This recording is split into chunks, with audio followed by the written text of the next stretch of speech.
Hello! Welcome back to day 3 of the Advent of Code with Dad and Kids coding. Today's problem is a geometry problem, sort of. So we were able to log into the toboggan uh, rental place yesterday, and so today we're going to actually take the toboggan down to the airport. But we want to know how many trees we're going to bump into on the way. So it's a little weird, but so we're given a grid like this, and each of the pound signs or hash marks or sharp signs is a tree, and the others are open snow. And so we have uh, a sled or a toboggan that goes through the trees, but there's a weird thing because, as it says, due to something weird, these actually replicate. So this replicates, replicates, replicates, replicates, replicates, and ad Replicates. infinitum. So you start on that top left square, and here's the graph that shows what. So we're going to move right 3 and then down 1. So when we move right 3 and down 1, we move right 3 and down 1, and that's open. And then right 3 and down 1, oops, hit a tree. And then right 3 and then down 1, open. Right 3, down 1, hit a tree. And so what we need to know is how many trees do we hit before we get to the bottom of the hill. Okay, I guess maybe what we're doing is going around and around this hill. Anyway, we don't worry about it. This is the problem, and we'll figure out how to do it. Okay, so that's our data point, and we want to know how many trees we hit. So let's go over to our Smalltalk environment, and let's make a new test for day 3A. And I'm just reusing this just because it's the fastest way to do it. And I'm going to self-assert that this, if I've done it right, here we go. This pattern using day 3A. Now, here we don't really want to put this in a string because it's not that we're analyzing the string, we want to run a kind of loop on it. And we're going to need a little bit of history to do this. So we could do this a couple of different ways. We'll stick with the same way we've been doing it. If that doesn't work out well, then we'll come back and fix it. And this particular pattern should give us 7 hits. And then we're going to do the same thing, except we're going to use the data for day 3. And we're going to do day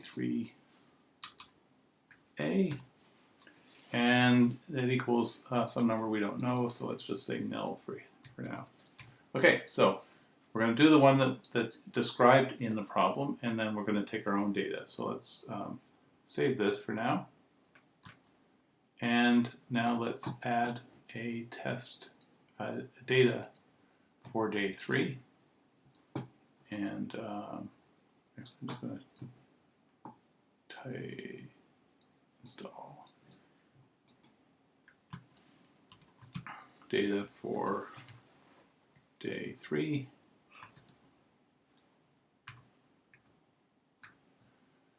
Okay, and we're just going to return a string. And that string we're going to get from our puzzle input down here. And it is this crazy, oh, it's a long file. So we're going to, it's going to take a long time to get through this hill. So let's copy this back over here and paste it in here. And, nope, I guess I didn't type it very well. There we go. Okay, so there's the whole thing. We'll save that. And so now we have the data for day 3. And we have the test for day 3. And So it's complaining that I have messages that I've sent but haven't implemented. Well, that's because I haven't implemented them yet. So let's not worry about that, and let's actually try and run it. Okay, so as we've seen before, what we get is that instance of bytestring didn't understand day 3. So let's create this,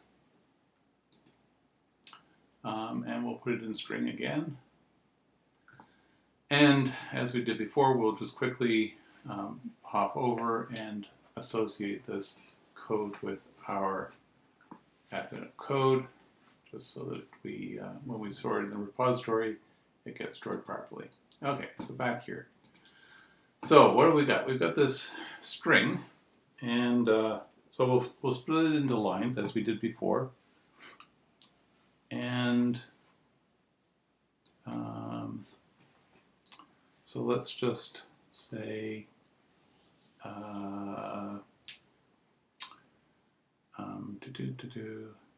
hill is self lines.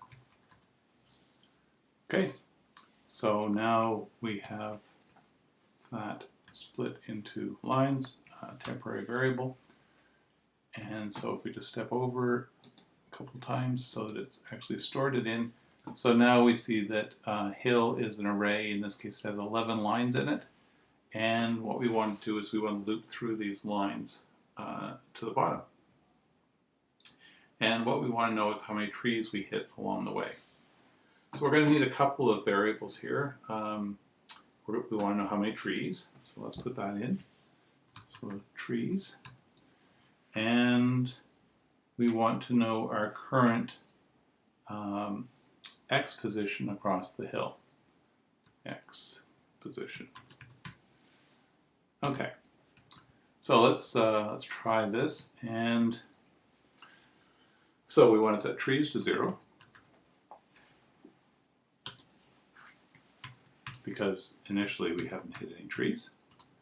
And the x position, we're supposed to start in the top left, so the x position is going to be 1. And then we want to loop through and find out how many trees we hit along the way. So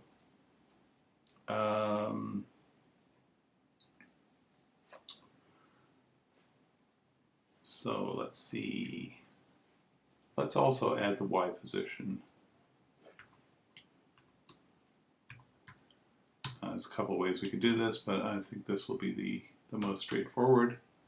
And we want to start off, we're on position 1, 1. So I'm just going to add the extra variable, y position here.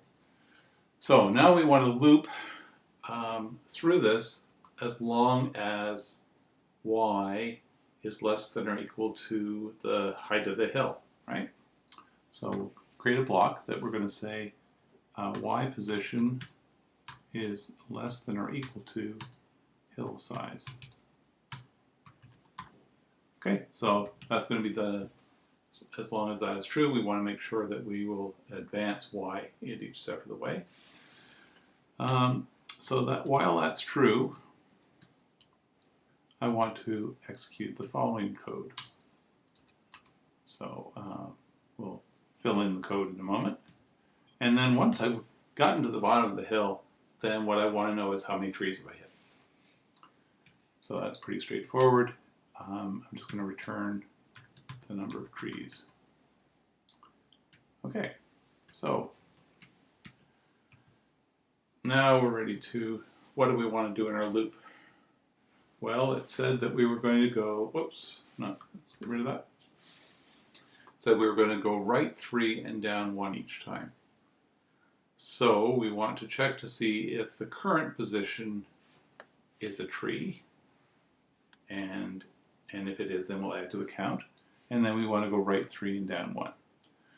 So we just want to check to see if the current line, so if hill at y position, because that's the how far down the hill we've gone. If that is, if that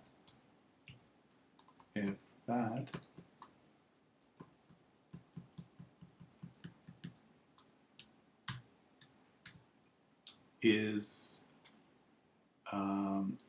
a pound sign, then we've hit a tree. So if that's true, then we'll add 1 to trees.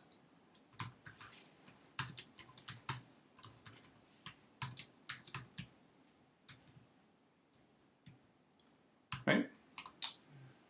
And then we have to move. So we move right 3 and down 1. So X position is going to be X position plus 3. That's where we are on the to the left and the right in the hill. And Y position is going to be equal to Y position plus 1. Or typo. I have a typo. Yes, I have a typo. So I want Y position. Okay, so you might think there are better ways to do this, like rather than having Y position changed so explicitly, I could use it as a loop control variable, or I could iterate through the hill, through the lines directly, both of which would be a little bit cleaner, but I'm thinking that probably for the second one, which I'm thinking ahead, perhaps I shouldn't be thinking ahead so much. The next one, I'm not going to move down by 1 every step, I'm going to move possibly by a different count. So I'm just writing this in a sort of a very low-level, explicit way because I think that will work fine for this and might give us a better hint on how to do the next one. So let's just save this and see what happens. Okay, so let's proceed now. And we got 0 instead of 7. Okay, doesn't sound quite right. So let's restart and we'll step into the test. So, what went wrong? So we start off in position 1, 1 at the top left, and oh, it's not hill at Y position, it's hill at X position, because we're moving left or right across the tree. Oh no, sorry, it's hill at Y position, but that just gives us the correct row on the tree, or on the hill. What we then have to check is to see if this at X position, because that's where the actual... Okay, so let's save this and proceed again. And we get a subscript out of bounds. Why is that? Well, let's just go up and see what's happening here. So we're at this point. So we're trying to access X position. X position is 13, but these are only 12 across. So instead of, and remember that the hill is supposed to repeat indefinitely to the right. So rather than using at, I'm going to write a new function which says wrap at, and apply this. So now when I proceed again, I'm going to get saying I don't have one of these. So let's create this, and we'll put this in string is fine. Again, we're going to browse it and make sure that this is attached to our code.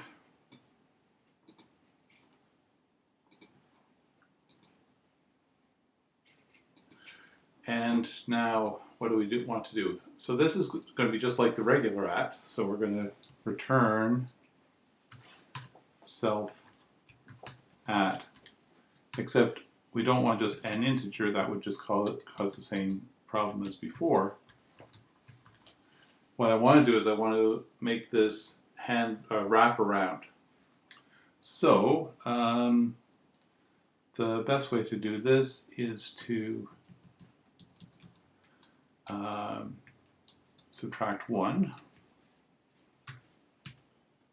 and then I want to take the remainder of this mod the size of the array. So that would be self size. And then I want to add 1 to the whole thing.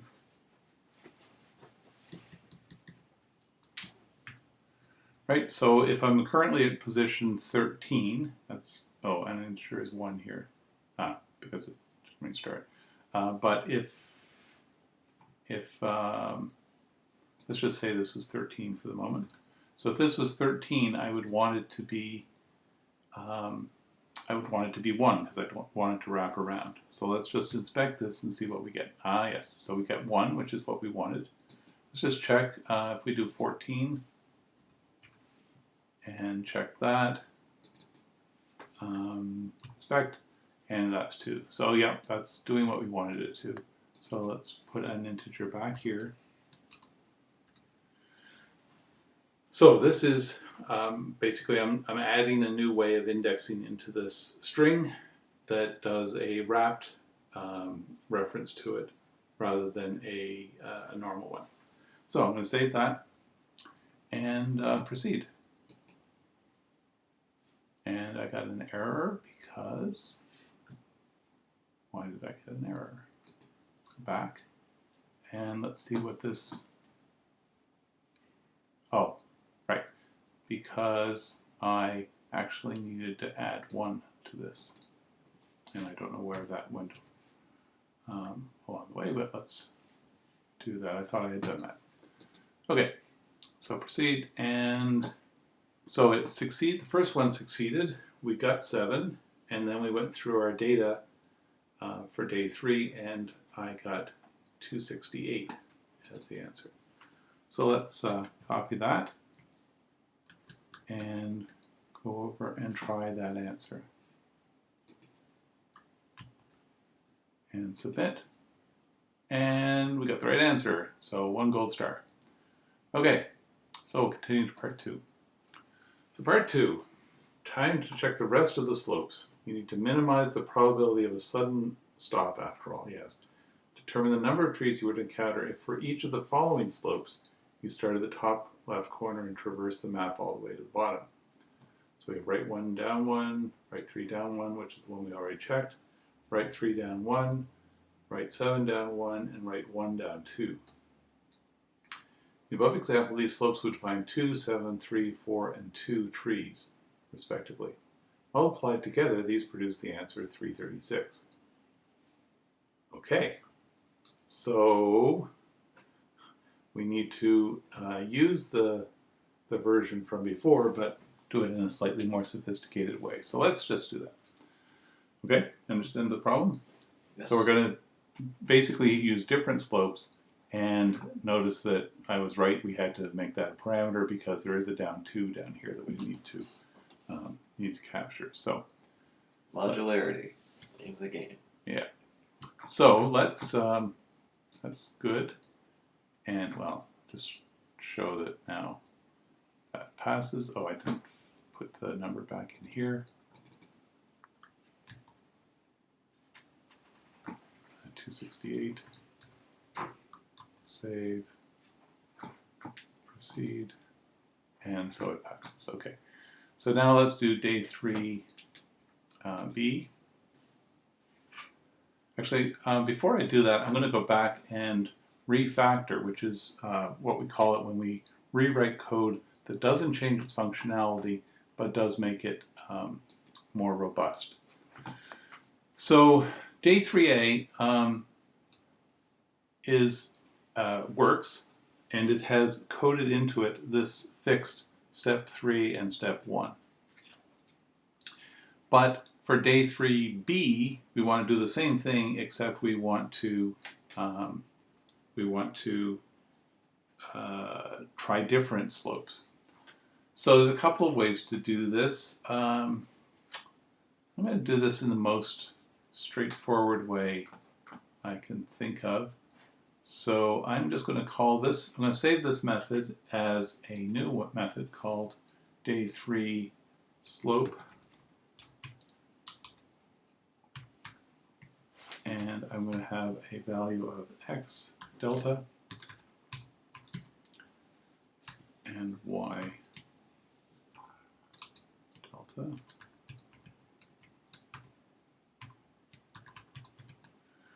So these are going to be the amount that I'm going to change. I'm still going to start at the top left, but I'm now going to move by x delta and y delta. Okay, so this is basically what I've done is I've parameterized the thing so it's going to work the same way as before, except that I can change the slope that I use. Okay, so let's save that. And now we can go back to day 3a and change this so it just calls self. So return self day 3 slope, and I'm going to use 3 and 1. Now this is refactoring. I shouldn't have changed it. It should still work same as before. All I've done is move the code around and made it a little bit more robust so that I can use my next case. So let's try that. Keyword is should. Yes. So let's go and verify it. That's why we have unit tests. So I run my unit test and it works. Okay, so that's good. And so now we're just going to do 3b. And 3b is not going to be much different. We'll just change the A's to B here. And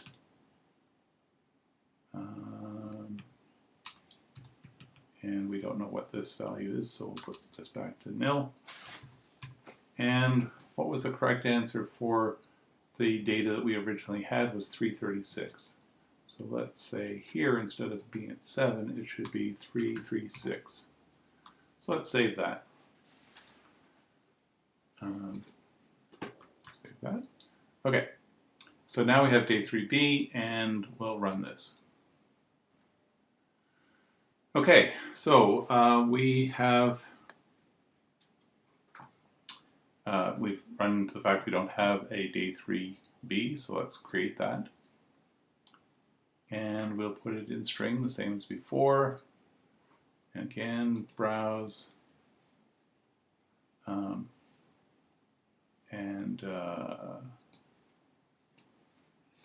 Extension in admin of code.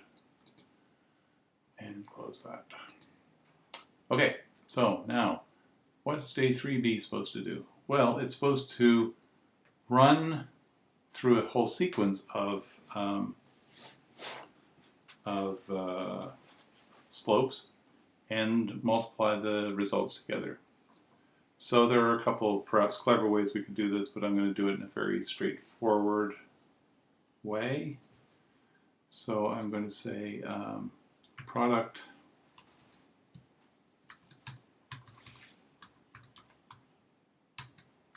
is going to be the product of the trees. I'm going to initialize this to 1 because I want it to be the multiplicative identity. So if I multiply things by it, I want it to be the same value.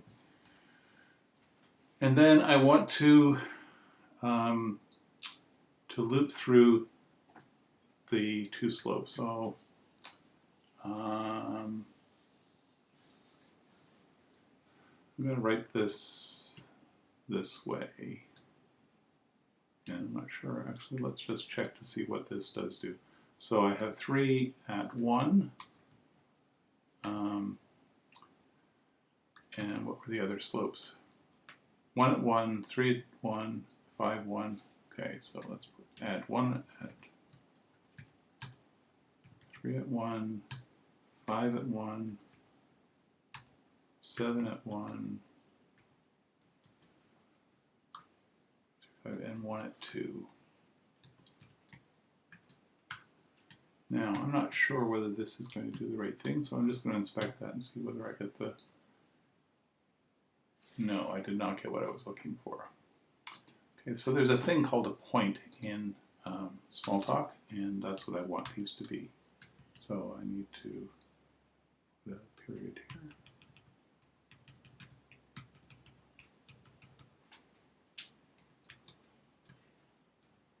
So let's inspect those and see what's different here. Okay, so now I have an array which has 5 items in it, which is what I wanted, and each of them is a point. And a point is something that I can retrieve the x value and the y value for. So this is exactly what I want here because I have an x and a y values that I want, and x is the left to right and y is the up and down. So it's exactly what I want. So I want those, and I'm going to say do, and let's say my point,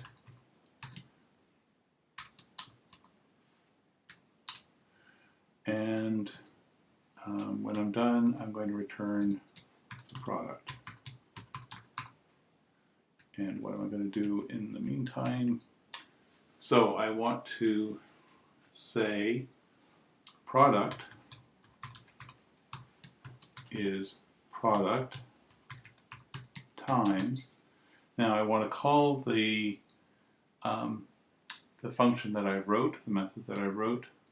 So I want to say self, and what was it called? It was called day03 slope y. And what I want here is I want point x, the x dimension of the point, and point y. So I'm going to get the x value here, which I'm going to pass in as the slope x, and I think I'm actually going to rename this after I'm done here as part of refactoring, but I'm going to pass in the x value and the y value, and we're going to multiply all those products together, or all those number of trees we hit together, and return that as our final result. So let's save that and proceed. Okay, and so what happened was that it got through the first test, it worked perfectly, and the second test returned this really big number. So let's fill it in here. A lot of trees. Yeah, it looks pretty dangerous. And let's fill it in here and see if we get the right answer. Submit. And we got the right answer. So we got another gold star, and we're ready to proceed to day 4. But let's first just do a little bit of refactoring. So I saved that, or put it in, but I didn't save it. So we'll just save it, okay, save, and then we'll just, so I'm going to refactor it first, and then I'll come back and, so I'm going to change this, because this first parameter isn't a slope, it's an x value, and the second is the y delta. So I'm just going to say x here. So it says day 3 slope x, and the x value y. Maybe I just call it y. Maybe I don't need to call it y delta. Oh no, I think I should probably say delta on both of them. There we go. That's how I think it's most readable. Except I didn't really want to do what I just did, so we'll throw that away. Oh, it's not going to throw it away. So we'll go back up here and we will. Resistance. Yes. We will rename this. I don't know. Here we can do it here. So I'll rename it. So I'm going to call it slope x delta y delta. And I'm going to rename that. And it's saying these are the places I'm going to have to change it. I'm going to create this new method. I'm going to have to change this one, change this one. And if I wanted to, I could see the changes that it's going to do. So if I click on day 3A, for example, it says I'm going to change this to this. So we apply that, and it's changed. And this one is now going to be unhappy. So we'll deal with that later. But let's just look at day 3. So day 3 and day 2 are, they both now use the slope x delta, except I should probably have that x as a capital. Sorry, just a small detail. Is it consistent with y? Yeah, it's inconsistent with the y, but otherwise it looks like slopex delta, which is we'll rename it, and we'll just apply that. Everything's good. Okay, and still not going to let me do that. Okay, that's fine. Okay, so we have everything working. Oh, we should go back over our tests because we changed something, and we should make sure that test day 3A works and test day 3B works. Yes, it does. So we'll go to our repository, and we will commit our code and say that this is day 3 works, 2 stars. And we'll push that to the remote. And done. Back here and go to our repository, and when we reload this, we'll see that we made a change 14 seconds ago, and the code is now committed. So thank you for joining us for our third day, and we look forward to your joining us again tomorrow. Bye. Bye.